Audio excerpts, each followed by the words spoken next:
Hello, everybody. My name is Zach Hath. I'm the CTO of Vermo Media.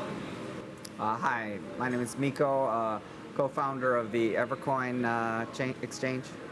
Hi, I'm Christian Ferry, President and CEO of Blockstart. It's an advisory investment firm and CEO of Blockchain. My name is Dominic Zinnes. I'm a founder of Wings and head of communications at the Wings Foundation, which is a Swiss entity and also advisor to many projects.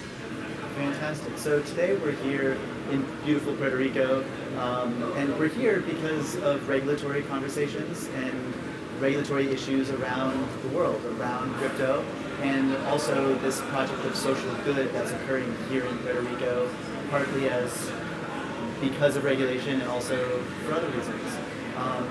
Would you guys like to talk about just kind of current climate around regulation and how you see it now and how you see it potentially changing in the future? Well, I think that Puerto Rico is actually a fantastic example of domicile competition, and it's fascinating to think about in the context of intra-domicile competition, since Puerto Rico is part of like United States, right? So it's a very interesting, I think Wyoming is taking an innovative role, but it's a really amazing confluence of events, and you're actually seeing brain drain from the continental United States to Puerto Rico through this blockchain initiative led by Brock Pierce and Michael Turpin. So very interesting changes here. Why is Puerto Rico so welcoming regulatory-wise? Well, I think it's not an uncommon phenomenon. I mean, one of the things that we do know is that the population of Puerto Rico has recently been on a bit of a decline. I think there's certainly economic stress here. Unemployment is relatively high. So, you know, in a way, the government of Puerto Rico, they have to do things, right? And so they have to encourage people who are pioneers, who are doing advanced technology, who are doing rapidly growing economic activities. You know, they have to encourage those people to come here. It's a common pattern in this region, the Caribbean region. For example, Cayman is pretty famous for this type of. They're the home to many hedge funds. So really, these financial innovators very much welcome in these kind of domicile areas. So I think it's not uncommon, but I think it's a positive trend. Is there anything that Puerto Rico is doing in particular that's bringing people specifically here? I think that most of it is related to tax advantage. And the weather. But I think the thing that's really important to look at it from a referential frame is to actually look at planetary domicile competition, right? So for example, if you look at China, Japan as a country pair, China essentially was very restrictive towards cryptocurrency, and Japan was very embracing. And the result was that within Japan, there was the majority of cryptocurrency trading volume in the whole planet. So more than 51% of exchange volume on Earth is in Japan because of China's restrictions, right? And Korea also pressured their exchanges, thus causing a flood of volume to Japan. Nomura research indicated that about 3% of the GDP of Japan was attributable to cryptocurrency. And so, it's a very powerful catalyst for economic growth. So I think that that's really the nature of the beast. And the reason why I think it's important is that at some level, an attempt to censor an uncensorable internet technology like cryptocurrencies is problematic. And I think what you'll see borderlessness, and what we really absolutely don't want to see is we don't want to see lawlessness. We just want to see the emergence of a beneficial financial infrastructure based on open source, right? So, I think KYC AML will be a standard for all cryptocurrency, and I think that none of us have, at least none of us that I know of, have a big objection to that. Well, what I was going to say about the KYC and AML stuff, for sure in the first world and some of the second world countries that are part of treaties and that sort of thing, that will definitely happen. But if you look at the general population of the entire world and you look at how many people are adopting smartphones and how many people are getting education and how many of those people don't actually have identification. And so I believe that, and it costs a lot to register someone, give them a birth certificate, print out a license. That technology is not cheap. And when you think about some of these places in the world, there may be a time, not in the next 2 or 3 years, but let's say in 10 or 20 years, there may be a time where there are people, at least what I believe is that There will be people out there who will participate in doing various tasks as part of some decentralized network, that they will get paid for doing those tasks, and they will not have a government assigned identity, because frankly their governments are so incompetent that they can't even do that. So in some of these places, yeah, like in America, Europe, China, we have identity systems that are prevalent through the country, right? But there are many countries where it just doesn't exist.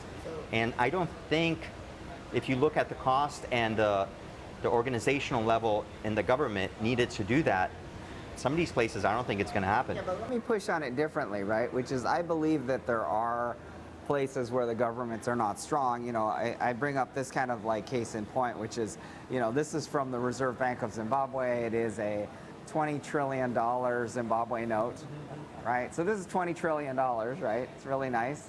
I think it's very indicative of what you're saying, right? Which is that there are certain regions where the government is just not sufficiently supportive. But what I do want to say is, if you take things like media, you know, like MediaTek chipset phones, you know, you can get an Android phone for under $10. You know, we're reaching a point in time when the technology and accessibility will be greatly improved. And I think there will be activity through large-scale non-governmental organizations. We are seeing like billions of dollars in wealth that are moving towards blockchain-based projects as a mechanism of catalyzing inclusion, financial inclusion. So I think that, you know, there is an opportunity for it.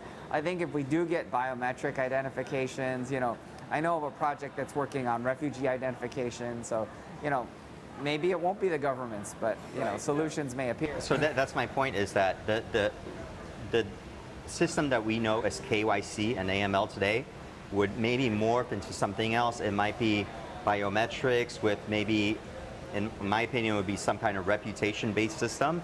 Like if you think of like the old Web of Trust, it was like, okay, like, you know, I have my public key and you guys connect to me and you kind of vouch for me. And maybe that's what it's going to be like, that I'll vouch for you guys, you're going to vouch for me, and therefore I get access to these sets of services, or I can trade these coins because at the global level, I've reached the rank of 5 or whatever. And I think there's going to be a lot of that. I do think that, as Miko was saying, I don't think it's going to be just a government-run thing. Right? I think that this technology, more so than any other technology before, is evolving at a much faster pace. And governments don't have the capabilities, the ability to kind of catch up with it. So that's why a lot of that technology advancement will come from the private sector. Yeah, and I want to... Yeah. Go, absolutely, go ahead. Yeah. So I wanted to underscore that by saying that I'm aware of a project that is working in South Asia and working on Rohingya refugee problem in Bangladesh, etc. So what's interesting is that some of those regional countries actually have what's called the first-party trust problem, which is that the government doesn't want to set up an identity system because, for example, in India, the entire government database was hacked and released and sold, right? So the first-party trust problem is I don't even trust myself to hold this data, right? So the thing that's really interesting is that a completely decentralized, you know, essentially self-sovereign identity system could solve that problem. And in fact, a friend of mine is working on a project where the government would release their identity database to a blockchain because they don't even trust themselves to hold it, right? So that's a very interesting scenario. And that's actually what's happening with blockchain, where, you know, patients, citizens will actually own the data. Right? One of the companies that I'm advising is actually doing that on the healthcare space, right? Where patients actually own the data. It's not the healthcare provider, insurance.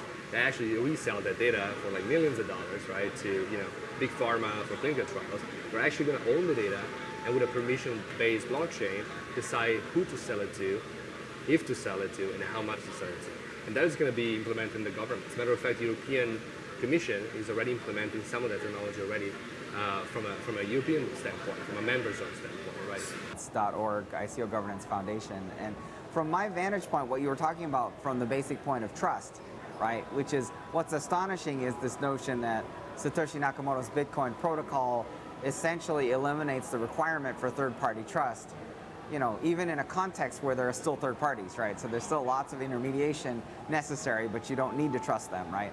So the thing that becomes the problem at that point becomes establishment of things like second party trust, right? So the second party trusts are things like, well, who is the counterparty, right? And open source and open transparent protocols really helps to kind of drive and catalyze that. So to me, one of the things I'm working on at ICOgovernance.org is transparent disclosure about ICOs so that people who are putting money towards those tokens can actually understand exactly what they're getting in terms of whether those organizations are well governed. I think in the steady state, those organizations that we will get will potentially be even more transparent than publicly traded companies are today.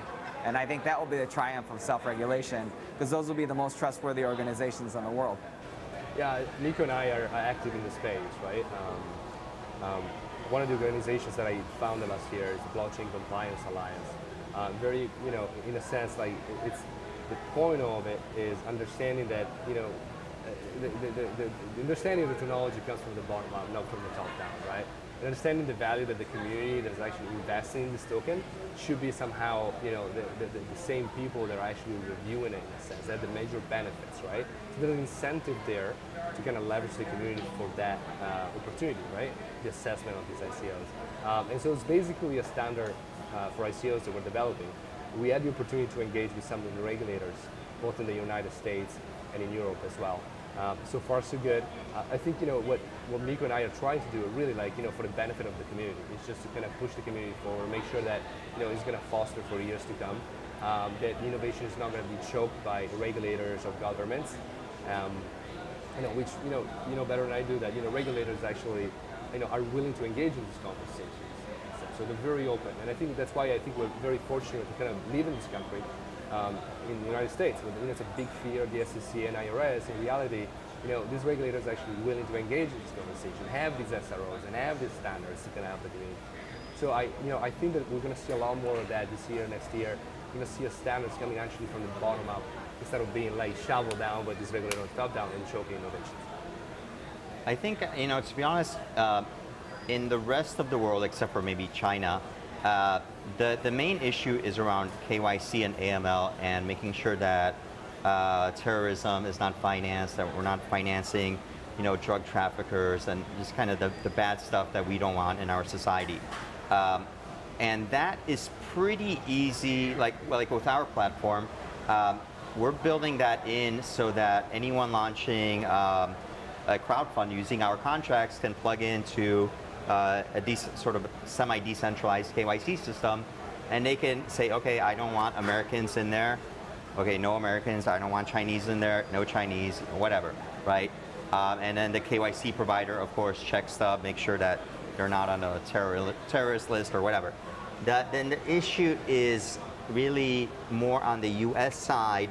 It's a very difficult environment, and if you look at the history of all of this, like you look into the 1990s, when I was actually part of the team that helped consult towards Second Life 15, 20 years ago.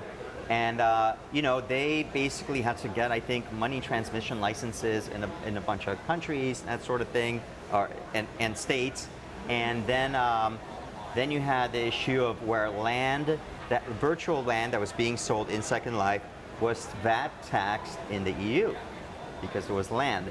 So okay, whatever. Like, it's just funny that there's a lot of regulations and laws that were built, but especially in the United States, a very long time ago for specific things, and they don't really, it's very difficult, I think, right now for entrepreneurs to make sense. They want to do right. They see a really good idea, an opportunity to help society, but at the same time, there's like layers and layers of laws, and I've talked to dozens and dozens of law firms around this since 2013, and you get a different opinion from every person. I've not heard the same opinion from, some people are more friendly to it, some are not, but it's very difficult, and there needs to be, at least in the United States, there has to be regulatory clarity, and at least from there, we can move on to, do certain things need to be changed or not. But right now there's there's absolutely no clarity as far as what is and what is not this or that or the other.